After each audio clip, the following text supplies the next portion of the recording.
This book got thousands of Americans to immigrate to the Soviet Union. And I recently acquired this first edition of New Russia's Primer, the story of the first 5-year plan by M. Ilin. So let's talk a little bit about this.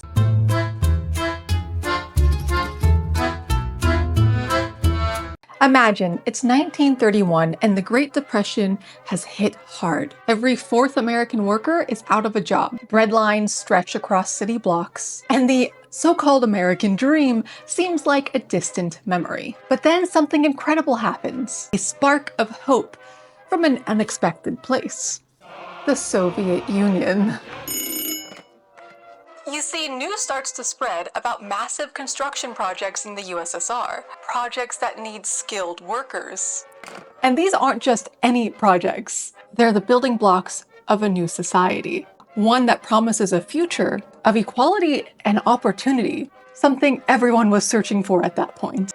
This wasn't just propaganda.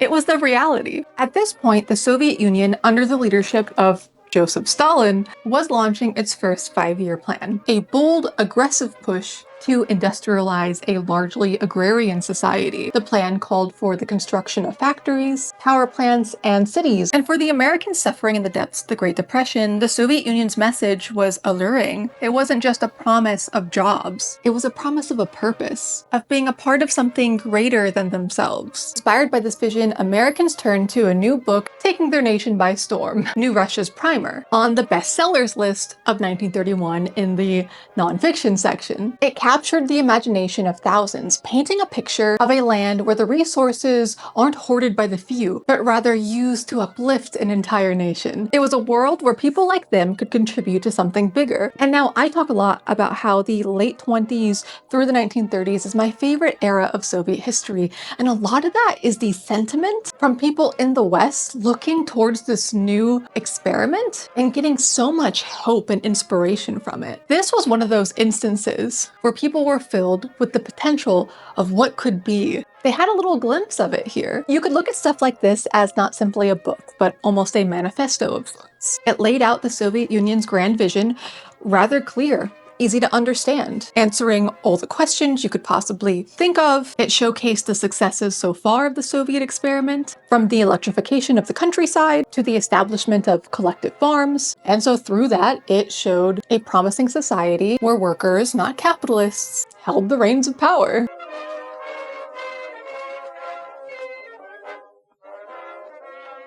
In his memoirs, Victor Herman, an American who moved to the USSR with his family in those early days of the 1930s, recalled, "For us, the Soviet Union wasn't just a place. It was an idea, a bright and shining future that we could help build with our own hands." And that's basically the sentiment widespread among Americans. The world's great hope, where they felt their contribution would matter. I recently came across this interesting paper called American Workers in the Soviet Union Between the World Wars, and while it mostly displays this optimism and hope as silly and misplaced, and choosing to highlight where things didn't meet up to the standards and where people left and a lot of the bad, because of course it did. Between all that, there's a lot of interesting information, so I'm going to be reading you some passages as it relates to this book and Americans moving. So in order to bring American methods and ideals into Soviet manufacturing, the Soviets turned directly to the source. The mechanism they used was the trade mission Amtorg. Now, Amtorg was the Soviet trade agency in New York, and they're the ones that put out a statement 8 months into 1931, which alleged that they already received 100,000 applicants in that year alone to go and work and live in the Soviet Union. So the head of Amtorg, Saul Braun, commented that the Soviets are fully awake to the value of American technology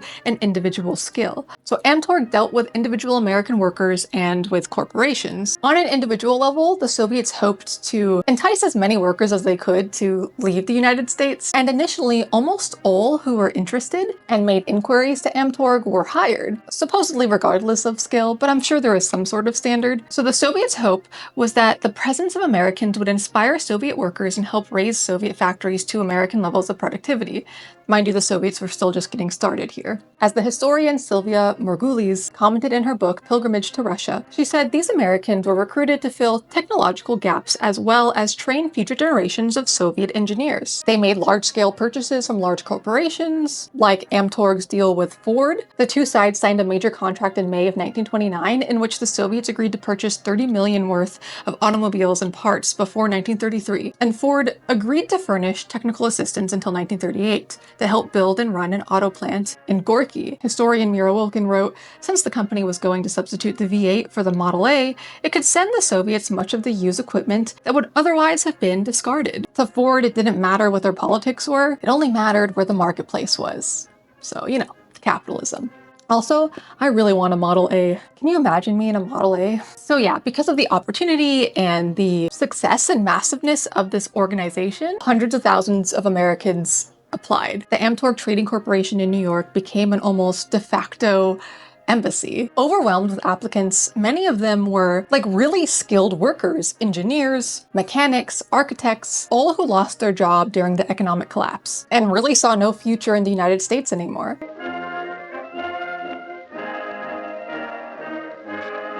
A lot of minorities moved to the Soviet Union seeing it as a land of potential equality, not ignorant to the fact that differences of course cause comments and misunderstandings and biases that are naturally bound to come up, but it wasn't institutionalized. There wasn't that sort of history like there was here in the United States. And for that reason, especially Black Americans really saw a potential in the kind of work contracts they could get over there. This paper says, Black Americans were often motivated to go to the USSR by the dual inducements of work and lack of prejudice. Oliver Golden's granddaughter, Yelena Kanga, elaborated, how could a college-educated Black man find a job when millions of white men were out of work too? Golden, along with his wife and 16 others, some of whom he persuaded to join him, sailed for Russia on November 7, 1931 on the SS Deutschland. One man in the group, Joseph Rohn, wrote that he went because Amtorg was offering better pay for a month than a lot of people would make in a year during the Depression. Secondly, I was young and wanted to see the world, he said. Robert Robinson was offered a contract in April of 1930 to work in the Soviet Union for a year, at better than double his wages at Ford. At the time, he was earning $140 a month and was offered $259 a month, rent-free living quarters, a maid, 30 days paid vacation a year, a car, free passage to and from Russia, and they would deposit $150 out of each month's paycheck in an American bank. His decision to go was aided by his perception that America is in the grip of a serious depression and I could be laid off any day at Ford. Judging by all the applicants in the outer room at Amtorg, white Americans are lining up for this chance. Why not me too? Another Black man, Homer Smith, claimed that, quote, Russia was the only place I could go and escape color discrimination entirely. Robert Robinson is a very interesting story in and of itself. His story ends up being used both to praise the Soviet Union and to discredit it because he ended up on kind of both sides. He tried to put Robinson in this sort of tokenizing position of political power in the Soviet Union. It was almost like too much. It reminds me a lot of the kinds of things that liberals in the United States do today, or like what I experienced back in like 2016 to 2018 when I was working with political nonprofits and doing activist work. It's like they would give a girl in a hijab anything because they wanted to look good. Like, Muslims are the hot topic right now. Put the white Muslim on a pedestal to do a speech. Kind of like that, where identities are used as almost a form of capital and legitimacy. So he was an example that actually ended up being a bit exploited in that sense, if that makes sense. But because of that, his story is very well documented. An interesting side note is that the Soviet government actually didn't encourage American communists to come. I mean, they believed that American communists could do more in their own country, educating, building community, and also like encouraging other workers to go. Right? Here it says, how much recruitment the American Communist Party did is unclear, especially as the Depression deepened and the reason for going shifted more towards sheer economics. Communist Party member Fred Beale recorded a comment of unidentified American worker in 1931 who said to him, Beale, I don't give a damn about politics. All I want is a job working around machines and 3 square meals a day. So some of it was hope, some of it was the practicality of needing some cash.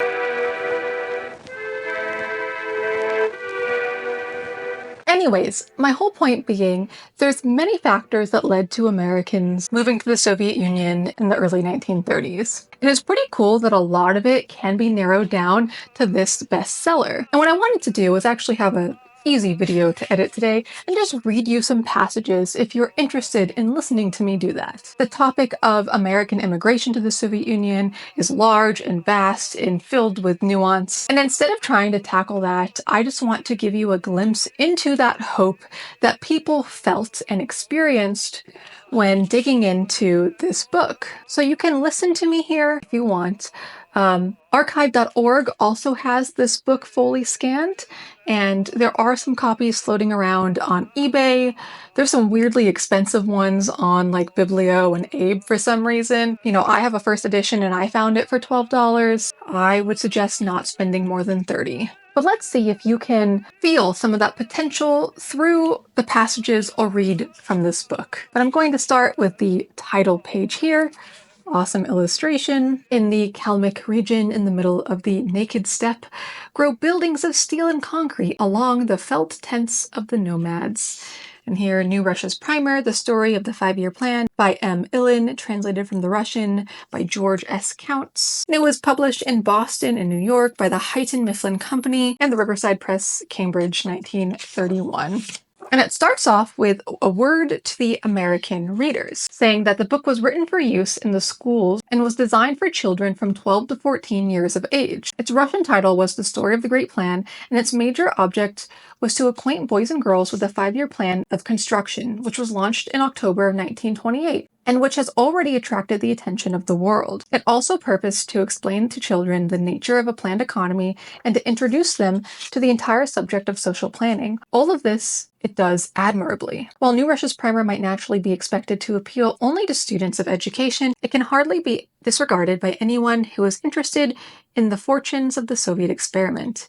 It presents the major provisions of the 5-year plan with extraordinary clarity and charm. In fact, it is in many respects the best account of the plan for the general reader that I have seen, either in Russian or in English. It also tells us something of the ideas on which Soviet children are being nurtured today. It likewise presents in graphic form the extreme devotion to science, technology, and machinery, which agitates contemporary Russia. But perhaps most important of all, it reveals the temper of the revolutionary movement and the large human goals towards which it consciously is tending. No one can read the last chapter without being moved by the great social vision which presumably animates and leads significance to the program of construction. Skipping to the end of this word to American readers, it is designed to acquaint adults, teachers, and educational laymen with a phase of the Russian experiment which in the long run may well prove to be far more important than those sensational aspects of revolutionary struggle which are emphasized in both the daily press and even the more serious publications, and I sincerely trust that it will serve this purpose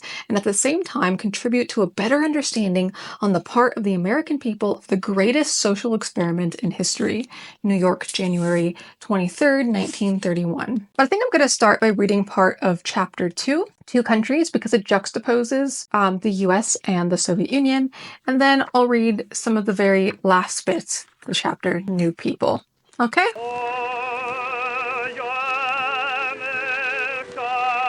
The project of our country. The 5-year plan is a project, not of one factory, but of 2,400 factories, and not only of factories, but also of cities, of electric stations, of bridges, of ships, of railroads, of mines, of state farms, of rural communities, of schools, of libraries. It is a project for the rebuilding of our whole country, and was prepared not by one man or by two men, but by thousands of trained persons. To the work of building came not tens, but millions of workers. All of us will help to build the 5-year plan. The plan was first discussed in December of 1927 at the 15th Congress of the Communist Party. On the 1st of October of 1928, its fulfillment was begun. And before the end of 1929, it became clear that the plan will be achieved, not in 5 years, but much more quickly. Such a project has never been undertaken before. America has many large factories, many more than we have. Their factories turn out 4 automobiles a minute. There, some buildings are 60 stories high. Also little illustrations here of the building. There, a huge steel bridge was recently constructed in one day. There, 1 million tractors work in the fields. The Americans are proud of their machines, of their factories. But how do these factories work? According to some general plan, do you suppose? No, they work without a general plan. So what happens when they work without a plan? By the building here, it says, this is one of the tallest buildings in America, but there is one still taller. Recently, they have built there a skyscraper 314 meters high. So what happens when they work without a plan? Part 2 of this chapter. Mr. Fox acquires money. $1 million. But money must not remain idle. Mr. Fox looks through newspapers. He consults friends. He employs agents. From morning till night, the agents comb the city, look about, and make inquiries. What is it to be done with the money of Mr. Fox? At last a business is found. Hats. That is what one should make. Hats sell. Men get rich. There is nothing to hesitate about. Mr. Fox builds a hat factory. The same idea occurs at the same time to Mr. Box, and Mr. Crox, and Mr. Knox, and they all begin to build hat factories simultaneously. Within half a year, there are several new hat factories in the country. Shops are filled to the ceiling with hat boxes. Storerooms are bursting with them. Everywhere there are posters, signs, advertisements. Hats, hats, hats. A little illustration of the hats. A great many more hats are made than are needed. Twice as many, 3 times as many, and the factories continue to work at full speed. And here something happens that neither Mr. Fox, nor Mr. Box, nor Mr. Knox, nor Mr. Crox anticipated. The public stops buying hats. Mr. Knox lowers his price 20 cents. Mr. Crox 40 cents. Mr. Fox sells hats at a loss in order to get rid of them. But business grows worse and worse. In all the papers, advertisements appear. And here they have some fake headlines, so they illustrate it as though these are headlines, and I will read them to you. God, this is so genius. Imagine like a young teenager reading this for its intended audience in the Soviet Union, right? He plays it out very well. So in all the papers, advertisements appear. You may have only one head, but that does not mean at all that you should wear only one hat. Every American should have 3 hats. Buy the hats of Mr. Fox. Mr. Box offers to sell hats on a 3-year installment plan. Mr. Knox announces a sale. Only for 1 day. Take advantage of this opportunity, the headline says. But this does not help. Mr. Fox lowers the wages of his workers $1 a week. Mr. Crox lowers the wages $2 a week. Again, business grows worse and worse. All at once, stop! Mr. Fox closes his factory. 2,000 workers are discharged and permitted to go wherever they please. The following day, the factory of Mr. Knox stops. In a week, practically all hat factories are standing idle. Thousands of workers are without work. New machines grow rusty. Buildings are sold for wreckage. A year or two pass. The hats bought from Mr. Knox, Fox, Box, and Crox wear out. The public once more begin to buy hats. Hat stores become empty. From the top shelves, dusty cartons are taken down. There are not enough hats. Prices on hats go up. And now, not Mr. Fox, but a certain Mr. Doodle. I wonder if he changed these names from the original. He must have.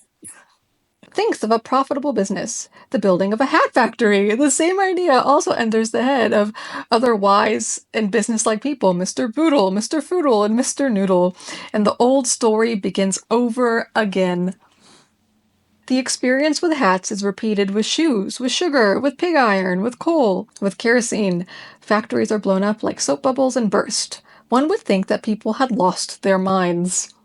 One would think. So he goes on to use another example about melons, but I'll skip that to part 4, the USSR and the USA. Every American worker has 230 mechanical helpers. Every Soviet worker has only 20. But among us, the mechanical helpers belong not to Mr. Fox, not to Mr. Box, but to the workers. And this at once changes the whole situation. Workers do not wish to break up automobiles. They do not wish to pour milk into the river, to burn corn in place of coal, to destroy sacks of cucumbers. Workers understand that automobiles, milk, corn, and cucumbers represent labor. They know that if there is to be an automobile, someone must make it. This gets into Marx's concept of alienation and such, right? Why then should labor and time be expended in vain? Then there's a quote, "We have a plan. In America, they work without a plan. We have a seeding campaign. In America, they destroy crops. We increase production. In America, they reduce production and increase unemployment. We make what is essential. In America, hundreds of factories consume raw materials and energy in order to make what is altogether unnecessary." Stuart Chase says, "We drown in a sea of things which we do not use, which we lose, which get out of style, which we give to friends and which they do not need, which disappear somewhere. Fountain pens, cigar lighters, cheap rings, razors, endless trinkets, gewgaws." Gewgaws? We don't use that term anymore. "We destroy mountains of good iron ore and an endless quantity of horse powder in order in a few months to fill rubbish cans with them." And how much money is spent for advertisement? To read all of the advertisements which appear on one day in the American newspaper would require 500 years. Oh, it's only gotten worse. In picturesque places along the highways, great colored placards are set up. At the edge of a beautiful forest, you are urged to buy Smith's toothpaste. On the crest of a famous mountain, you are greeted by a sign extolling the virtues of... It's a little insulting of a name for the indigenous. I'm not going to read that one. Imagine, just another thing, but maybe with some culturally sensitive undertones. In the evening, cities are flooded with the light of innumerable electric signs and inscriptions. The roof of the Cleveland Company in a certain American city carries the advertisement, "This sign burns more electricity than a whole city." Millions of tons of raw materials and fuel, millions of working days are consumed in order to force people to buy what they do not need. Human labor is dissipated and expended for nothing, and this happens because the mechanical slaves are the property of Mr. Fox and Mr. Box, and not the workers. What these gentlemen make, if they only make money, is a matter of complete indifference to them. For what purpose does Mr. Fox build a hat factory? Is it really in order to make hats? Not at all, but rather to make money. To him, every factory is a money factory, a profits factory. And for Mr. Fox and Mr. Box, a worker is not a worker, not a man, but a machine for making profits. Of an ordinary machine, made of iron and steel, they take good care and do not overload it with work, because it costs too much money. But since a human machine in an American factory costs nothing, it is always overloaded with work. If it wears out or loses its strength away with it, others can be had. Stuart Chase says that after his 40th birthday, a worker is no longer wanted in a factory. At that age, the American worker is an old man. In America, the machine is not a helper to the worker, not a friend, but an enemy. Every new machine, every new invention throws out upon streets thousands of workers. It's funny because we have the same problem now, but with like robots and AI. In glass factories, one person now makes 300 bottles an hour. In former times, such a task required 77 men. This means that each machine for the making of bottles deprives 76 men of employment. And the American worker despises the machine which takes away his bread. A certain American writer says, "Machines breed and multiply. There are more and more of them. We ourselves have nurtured them, but now they surround us like wild and dangerous beasts, and we are in their power. But how is it with us? The more machines we have, the easier will be the work. The shorter will be the working day. The lighter and happier will be the lives of all. We build factories in order that there may be no poverty, no filth, no sickness, no unemployment, no exhausting labor. In order that life may be rational and just. We build factories in order that we may have as many mechanical helpers as possible. Machines in order that these mechanical helpers may belong to all and work for all equally. We build in our country a new and unheard of, a socialistic order." So that was chapter 2, the two countries. So I think that was like a really great chapter to have right at the beginning, basically teaching, without saying it, teaching about the alienation of labor and not knowing where things come from and the exploitation of workers. It was just a really good starting point for someone who doesn't know anything about Marxism or the Soviet Union or socialist ideals. Even today, it still is like a valuable lesson. And so this is kind of the vibe of how it educates through engaging stories, fictitious but based on truth. And I'll end with just some passages from the last chapter called The New People. And so New People starts with a harrowing tale of like horrible living conditions that people were dealing with 50 years prior. And that portion ends with a common saying among these peasants is, "We are so poor that we haven't even anything with which to feed the roaches." Thus lived millions of people. And the remarkable thing is not that they existed, but that they did not all die. And then it goes into new life and new people. All of this will be written about us a few decades hence. We live badly. We change nature, but as yet we have not changed our own selves. And this is the most essential thing. Why have we begun all of this tremendous work, which will last not 5, but 15, 20, and perhaps more years? Why do we mine millions of tons of coal and ore? Why do we build millions of machines? Do we do these things merely in order to change nature? No, we change nature in order that people may live better. We need machines in order that we may work less and accomplish more. By the end of the 5-year plan, the working day in a factory will be reduced by 50 minutes. If we assume that the working year consists of 273 days, not counting the rest days and holidays, the worker will labor 227 hours a year less than he did at the beginning of the plan. And 227 hours is almost 73 7-hour working days. He will work less and yet accomplish more. In comparison with the conditions before the revolution, every worker will labor 3 hours less a day and yet will receive twice as much pay. But this is not all. Work will be made easier. No longer will there be bent backs, strained muscles, inflated veins on the forehead. Loads will travel not on people's backs, but over conveyors. The heavy crowbar and hoe will give place to the pneumatic hammer and compressed air. Instead of dark, gloomy shops with dim, yellow lamps, there will be light, clean halls with great windows and beautiful tile floors. Not the lungs of men, but powerful ventilators will suck in and swallow the dirt, dust, and shavings of the factory. Workers will be less fatigued over a day's labor. There will be fewer occupational diseases. Think of all the people who perish now from these ailments. Every metal worker has lungs eaten up by metal dust. You can at once recognize a blacksmith by his pale face, a stoker by his red inflamed eyes. After we build socialism, all will have equally healthy faces. Men will cease to regard work as a punishment, a heavy obligation. They will labor easily and cheerfully. But if work will be a joy, rest will be a double joy. One can rest now in a crowded and noisy home amid the hissing of oil burners, the smoke of the kitchens, the drying of wet diapers.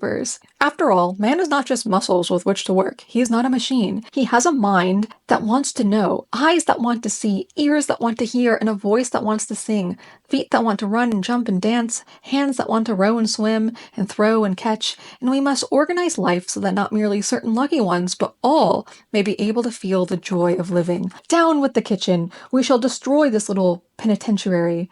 We shall free millions of women from housekeeping. They want to work like the rest of us. In a factory kitchen, one person can prepare from 50 to 100 dinners a day. We shall force machines to peel the potatoes, wash the dishes, cut the bread, stir the soup, make the ice cream. Down with the dark and small crowded dwellings. We shall build large houses, communes with light spacious rooms. Club.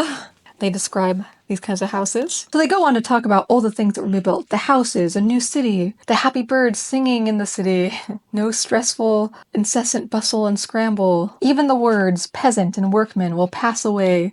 Only the word laborer will remain. This will happen after we construct socialism. But already during these 5 years, we shall build about 200 socialistic cities, thousands of house communes, and already the difference between city and village is being effaced. Socialism is no longer a myth, a fantasy of the mind. We ourselves are building it. But the task of building socialism is not easy. We are surrounded on all sides by enemies, and that is why the work must go on so rapidly and with such concentration. More quickly must be erected the stone dams, the factories and mills. More quickly, because time does not wait. We talk about the numbers in which they wish to increase things by. And at the very end, here it is, your 5-year plan.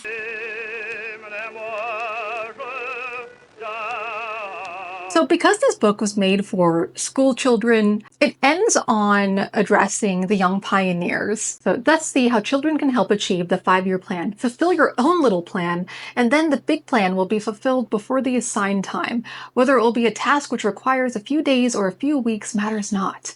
It will be your contribution. Here it is, your 5-year plan, little child in the Soviet Union. Let's listen. 1. To discover beds of lime and phosphorus. 2. To gather useful junk, rags, ropes, wool, bones, scraps of metal, and so on. All of these things will come in handy in our factories. Every pioneer should collect not less than 20 kilograms a year. 3. To build radios and loudspeakers. Within the next few years, 75,000 radios should be installed in villages. Not one school should be without a loudspeaker. 4. To sort and treat with insecticide 100% of all grain used in the kolkhozes, collective farms, and on the farms of your parents. 5. To gather ashes for fertilizing fields. Each troop of pioneers should gather 2 tons of ashes a year. 6. To destroy 10 marmots a year. To destroy all injurers on 1 fruit tree and 10 vegetables. To catch or destroy 5 rats and 10 mice. 7. To build 1 sterling house and 2 feeding houses a year to raise the number of sterling houses to 1 million. Birds are our allies. They will help us destroy parasites. Oh, I love that. 8. To organize in 5 years 5,000 children's bird brotherhoods, to fund 5,000 collective poultry yards and to build 5,000 chicken houses. 9. To add 2 good layering hens to the possessions of every peasant household. And 10. Plant 10 trees each in 5 years to create pioneer forests of 75 million trees. 11. To destroy bedbugs, roaches, and flies. 12. To teach the illiterate to read and write. Each troop should endeavor to wipe out illiteracy in its region. Those are what you young pioneers should do. These are only some of your chief tasks. If you wish to learn the details, read the report of the pioneer. Grown-ups will build large electric stations. You can build small ones. Grown-ups will build houses. You can build sterling houses and bird-feeding houses. And do not imagine that these are trifles. If you fulfill your 5-year plan, you will save from parasites grain worth 2,621,800 rubles.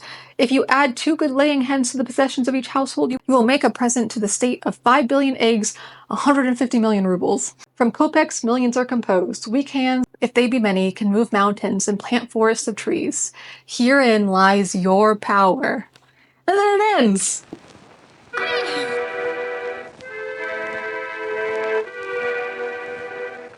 So that's about it, comrades. I just wanted to talk a little bit about this very interesting book I picked up and a little bit about that era and what was going on. If you have a chance, I highly recommend looking at the scan on archive.org or picking up your own copy. I find it really insightful and inspirational to read books like this. Like, you can really feel the hope and excitement build within you, imagining if you took this opportunity to go and help in that plan. And putting yourself in their shoes is so important to understanding the, not just humanity of the people in that era, but the multifaceted reality of what was going on and why and the context. If you can envision yourself also making those decisions based off of the information you're consuming and the research that you're doing, it just brings you into this closer connection to that past. And, you know, inshallah, it can help us build another future potential.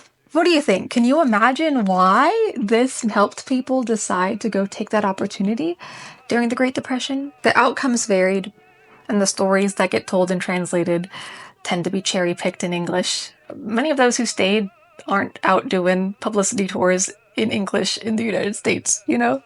Let me know down below if there's something that you can compare it to in modern times. But I'm stuck in the past for a reason, comrades. Anyways, if you're not interested in me, I shouldn't say it like that. Goodbye, I appreciate you being here. Links are all down below. But I'm going to ramble on a bit because I haven't posted in a while, and I'm going to get into that if you care. So, bye and hello, my more faithful comrades. I know the lighting is horrendous. My camera's always dying because the battery life is none, so I'm just buying my plug-in.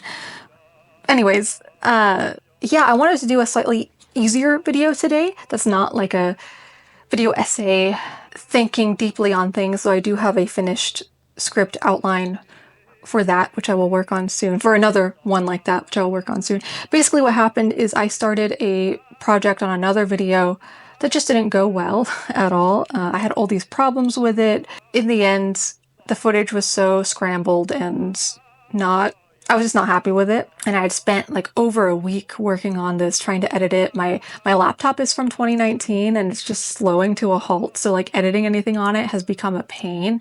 I had to delete like all these programs off of it. Anyway, what I'm saying is I had like weeks of editing, realizing when my laptop finally ran smoothly and I could actually view things not glitching. Oh, this footage is shit.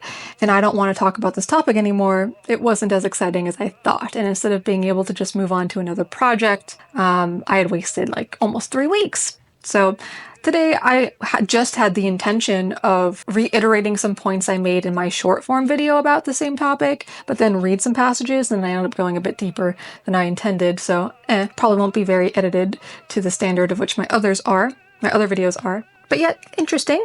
And then on Monday, I'm filming this on a Thursday, tomorrow's Friday, I go to Friday prayer. I volunteer most of the day, and I do a bunch of stuff on that day off, and then anyways, Monday I will start another video. So, you know, inshallah this will be a quick edit and I will be back in the swing of things. I've been trying to do a video every other week, but I messed that up with my problems, and yeah, I don't know, that's it. I'm fine, everything's good. I just feel bad because I was finally in the swing of producing consistent long form videos, and then I messed up, and then I stopped because of all that. But yeah, everything's good with me since you last saw me. What did I do? I went to the Renaissance Fair last weekend. Next weekend is PAX, but I'm not buying tickets for that. My upcoming video, inshallah, will be about escapism. Both last weekend and this upcoming weekend would be great filming opportunities for that, but I'm gonna take it down another avenue, I think. I still want to do a Marxist analysis of the Helliverse. That's still cooking. And yeah, I'm just feeling a little down because I got kicked off of a good, consistent schedule I felt like I was just figuring out, and now I'm starting over again. But I'm here, I'm gonna keep going. You probably didn't notice or care as much as I care because I'm hard on myself. And words of encouragement and ideas, if you have some ideas for more like video essay type deep dives that I've been doing, put them down below. Yeah, I appreciate you. I don't think I said assalamu alaikum at the beginning of this because I was not intending for this to be a traditional video. So assalamu alaikum, comrades. Please be inspired by history. Okay, bye.